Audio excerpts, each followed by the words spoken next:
بسم اللہ الرحمن الرحیم۔ السلام علیکم دوستو، اسلامی تاریخ میں ایک ایسی شادی بھی ہوئی ہے کہ جس میں دلہا بننے کی خواہش ہر بڑے صحابی کی تھی۔ دوستو، آپ نے بہت ساری شادیاں دیکھی ہوں گی، لیکن ہمارے پیارے پیغمبر حضرت محمد صلی اللہ علیہ وسلم کی پیاری بیٹی حضرت سیدہ فاطمہ سلام اللہ علیہ کی شادی کی تقریب سے پیاری کوئی نہ ہوگی۔ ایسی شادی کے جس کے لیے حوروں اور فرشتوں نے بھی تیاریاں کیں، اور سب سے مزے کی بات یہ ہے اس شادی کے پیارے دلہا کو اللہ پاک نے خود نامزد کیا۔ خدا کی قسم دنیا بھر میں ایسی کوئی شادی نہ گزری ہوگی۔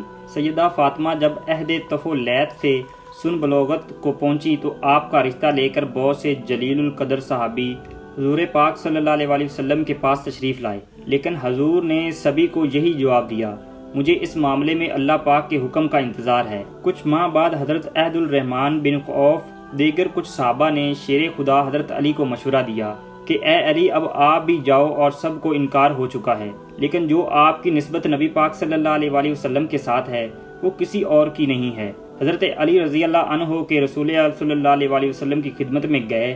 اتنی دیر میں اللہ کے محبوب نے فرمایا، اے علی، آج تمہارا آنا کیا فاطمہ کے رشتے کے لیے ہے؟ تو حضرت علی جھک کر فرمانے لگے، جی یا رسول اللہ۔ حضرت محمد صلی اللہ علیہ وسلم نے فرمایا کہ مجھے جبرائیل نے پہلے سے ہی خبر دے دی ہے۔ آپ صلی اللہ علیہ وسلم نے ان کی درخواست قبول فرمائی اور ارشاد فرمایا، اے علی، گھریلو ضروریات کی کوئی چیز تمہارے پاس ہے جس سے تم وسیلہ بناؤ؟ حضرت علی نے فرمایا، میرے پاس ایک تلوار، ایک اونٹ اور ایک ذرہ ہے۔ حضور صلی اللہ علیہ وسلم نے فرمایا، تلوار کی تمہیں ضرورت ہے، ہر وقت جہاد کے لیے تیار رہو، اور اونٹ تمہاری سواری کے لیے ہے، وہ بھی ضروری ہے۔ میں تیری طرف سے ذرہ پر اکتفا کرتا ہوں، اور اے علی، تجھے بشارت ہو کہ اللہ تعالیٰ نے تیرا اور فاطمہ کا نکاح آسمان میں باندھ دیا ہے۔ مجھے اللہ تعالیٰ کی طرف سے یہ حکم ہوا ہے کہ میں ابھی سب کے سامنے تمہارا اور فاطمہ کا نکاح پڑھا دوں۔ اس طرح رسول پاک صلی اللہ علیہ وسلم نے حضرت علی کا نکاح پڑھا دیا۔ جب حضرت فاطمہ کی رخصتی کا وقت آیا تو حضور اکرم صلی اللہ علیہ وسلم کے پاس تمام ازواج مطہرت جمع تھیں۔ انہوں نے حضور اکرم صلی اللہ علیہ وسلم کے ساتھ حسرت آمیزہ باتیں شروع کر دیں۔ حضرت ام سلمہ رضی اللہ عنہا نے حضرت خدیجہ رضی اللہ عنہا کا تذکرہ کیا اور فرمانے لگیں کہ خدیجہ اگر آج زندہ ہوتی تو فاطمہ کے متعلق ہمیں کوئی پریشانی نہ ہوتی اور ہماری آنکھیں روشن ہوتیں۔ یہ سن کر حضور اکرم صلی اللہ علیہ وسلم کی آنکھوں میں آنسو آ گئے اور فرمایا، خدیجہ جیسا کوئی بھی نہیں ہے۔ اس نے اس وقت میری تصدیق کی جب سب نے میری تکذیب کی، اپنے سارے مال کو مجھ پر خرچ کر دیا، اللہ تعالیٰ کے دین کو قبول کیا، یہاں تک کہ میں نے اس کی زندگی میں ہی اسے جنت کی بشارت دی۔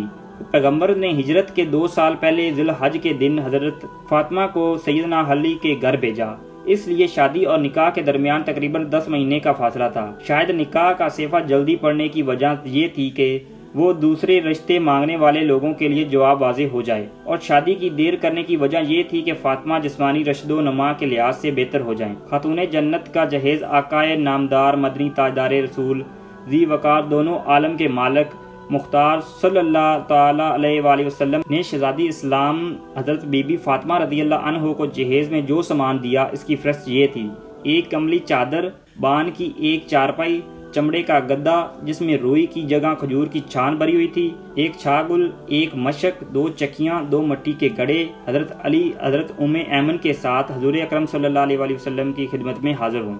حضرت علی فرماتے ہیں کہ حضور اکرم صلی اللہ علیہ وسلم نے مجھ سے پوچھا، کیا تم زوجہ کے ساتھ رہنا چاہتے ہو؟ میں نے عرض کی، جی ہاں یا رسول اللہ۔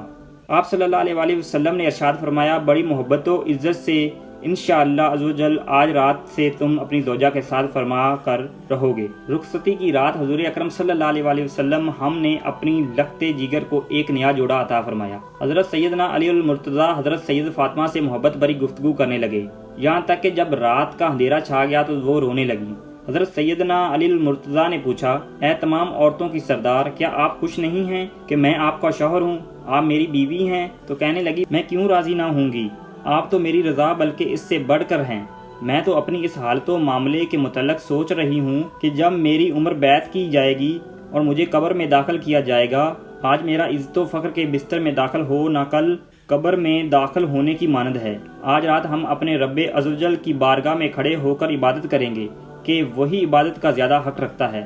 اس کے بعد دونوں عبادت کی جگہ کھڑے ہو کر رب قدیر عزوجل کی عبادت کرنے لگے۔ اس لمحے ایک بوڑھی عورت نے صدا دی کہ ایک جوڑے کا سوال کرتی ہوں۔ حضرت سیدہ فاطمہ نے یہ سنا تو آپ قرآن کی آیت یاد آ گئی، تم ہرگز نیکی کی منزل تک نہیں پہنچ سکتے جب تک اپنی محبوب چیزوں سے راہ خدا میں اتفاق نہ کرو۔ آپ نے شب زواف میں اپنی شادی والا جوڑا جو حضور اکرم صلی اللہ علیہ وسلم نے انہیں دیا تھا اس بڑھیا سائل کو دے دیا۔ اللہ اکبر۔ چنانچہ حق و زوجیت ادا کرنے سے پہلے ابتدائی 3 دنان دونوں مقدس ہستیوں نے دن روزے میں اور رات عبادت الہی میں بسر کی۔